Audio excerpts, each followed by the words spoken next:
this morning, very early in the morning before sunrise, I had to forego about a half an hour of beauty sleep to take my granddaughter to the doctor. She'd been complaining about some stomach nausea and some headaches, some severe headaches, actually, that kept her up. And so, grandfather's duty, just let's get her to the hospital and off we go. And I grabbed my book on our way to Casualty, and it's called Younger for Longer by Dr. Duncan Carmichael. And it's a book that he gave me at the conference, the Geneway conference last month. And I've been getting through it and really enjoying it. And I'll tell you what's been exceptional about the book is the truths that are just getting confirmed and the myths that are being dispelled about health. Like you may have heard me talk about anti-aging. There's no such thing. We can't go backwards. There's no Benjamin Button's reality. That's a fairy tale. But what there is healthy aging. I want to talk to you about what is healthy aging and what it means for someone as young as my granddaughter and as old as Warrior Rick. If you survive this, you can do anything. The more you hate me, the more you learn to love me. Let me see your war face.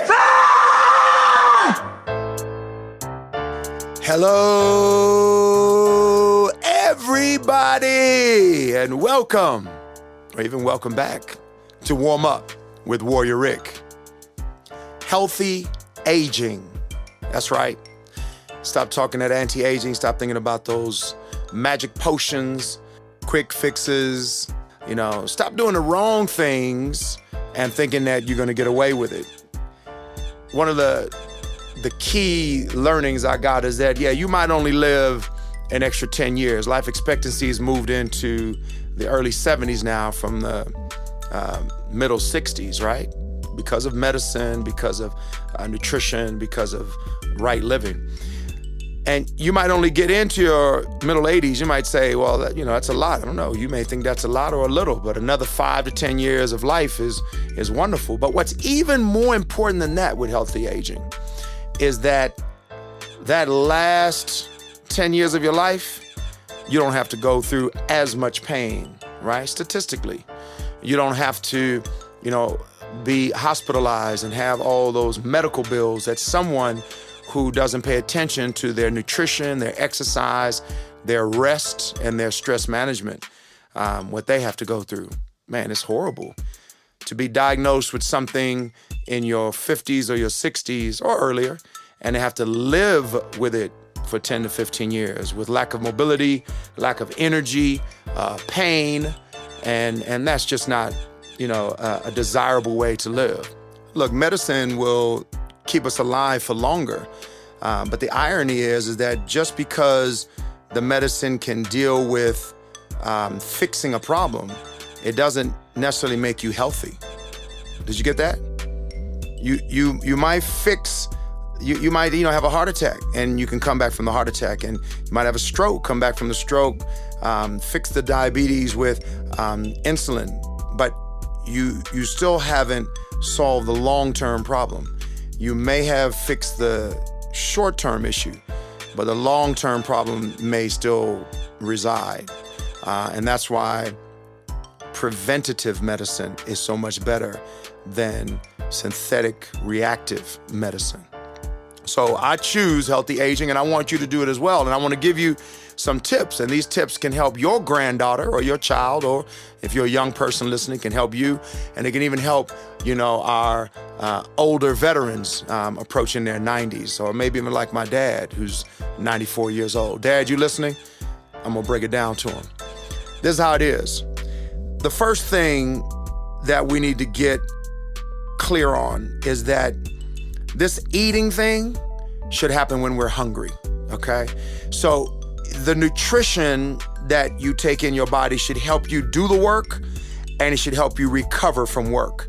Now notice I didn't say gym and I didn't say sports, I said work. So anything that moves your body out of a sedentary state needs nutrition. You need to work your body, not just your mental exercise, but your physical exercise, getting out of the chair and taking a walk to the store, plus my CrossFit junkies and my obstacle course racers. You need to fuel your body and then give it what it needs to recover after that work.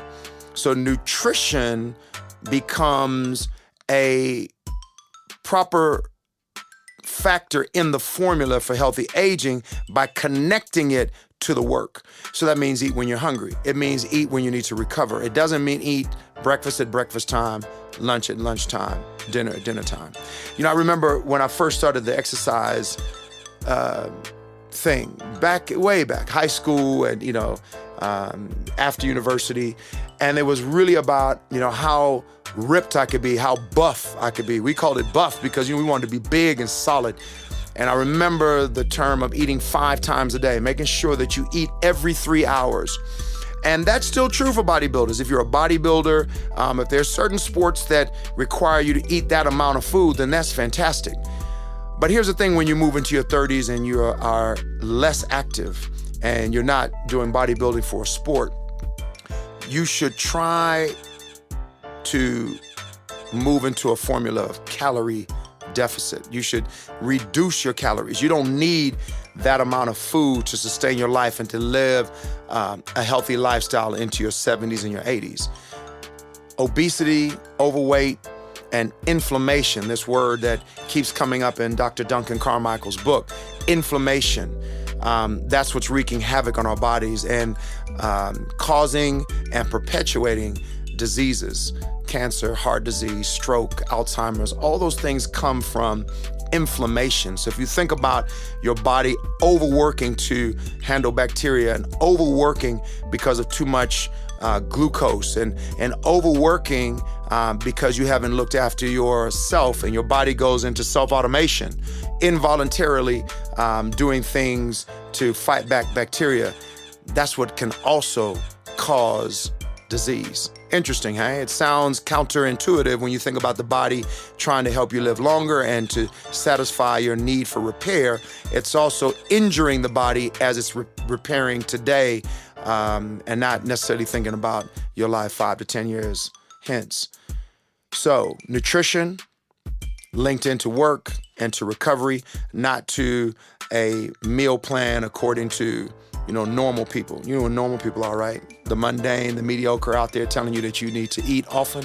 The big golden arches and the big signs that are on the billboards that tell you you're hungry. Maybe you're hungry because you're bored, you're stressed, you're tired, right? Or you're sad. Maybe it's when you're sad, you want to eat. And that marketing that just comes up and pops up at the right time, that's strategic. And so it's not only reminding you of hunger, or reminding you psychologically that you need to eat, it's convenient. It's right around the corner. Step outside your office and there it is. Coffee and donuts. Let me do donuts real quick and then I want to move on. But this starch and sugar combination is lethal. We know that sugar is bad. We get it. It's a conduit for just bad health throughout your body. We know that it doesn't serve a purpose, especially in large doses, because we become insulin resistant. It leads to diabetes and heart disease and other terrible ailments that we could otherwise forego. It causes lifestyle diseases, obviously. So what we want to do is to avoid sugar. But when you put sugar and starch together, it is just so addictive. And if you have a craving for starch and sugar together, think about when you eat it. Typically when you're bored or when you're tired or when you're sad.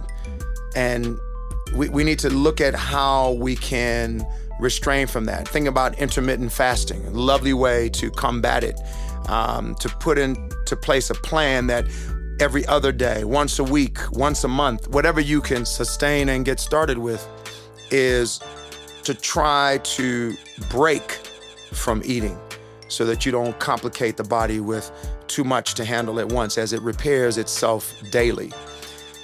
The exercise thing linked to nutrition is to find something that you love: walking, running, swimming, throwing around a ball, whatever it is, but just be consistent with it. Try to get 4 to 5 days, if you can, of exercise in, 20 minutes minimum.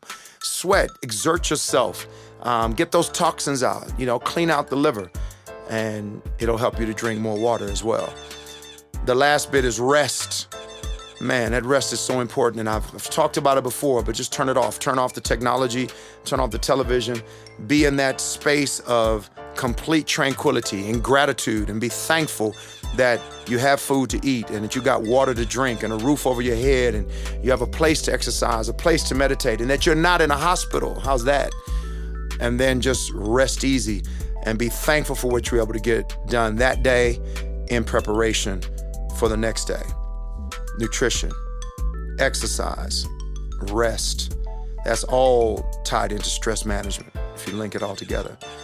So if we think about mind, body, and spirit, and we think about healthy aging, I think, as I said at the top, we know some of these things. We know what's not good for us, and we know that it would be a good idea to change our habits. But I think oftentimes we may get around the wrong people, or we get stressed because we're told by the wrong people what we should be doing.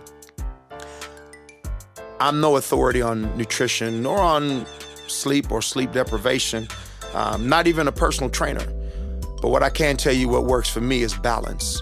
When you get the balance right of exercise and nutrition and rest, man, it's so much easier to manage stress, and you have less excuses, and you start doing things out of your comfort zone because you know that the pain that you might feel, the anxiety and the tribulation that you go through in the short term is for the long-term benefit. That's that healthy aging thing. Living as long as you possibly can, right? Not with this misnomer of anti-aging, just knowing, you will die, and realizing that the end will come. But until that time comes, you're gonna live your best life. And you're gonna live your best life giving thanks to the Almighty for giving you what He's given you. So as for my granddaughter, I'm praying that she's healthy and well by God's grace. What they find in her stomach and what needs to be removed, I pray that process not be intrusive. She can get through by natural methods, and that she can take this as a learning, that when it's time to pick up a candy bar or eat what the rest of the kids are eating, or overdo it with sugar, that she'll choose otherwise. This is a reminder that life is short, and that no matter how old or young you are, that when you give thanks and you look after yourself and look after your temple, that God will bless you, and God will look after your long-term healing in the body in a natural state. I wish each and every one of you longevity, and that you age gracefully.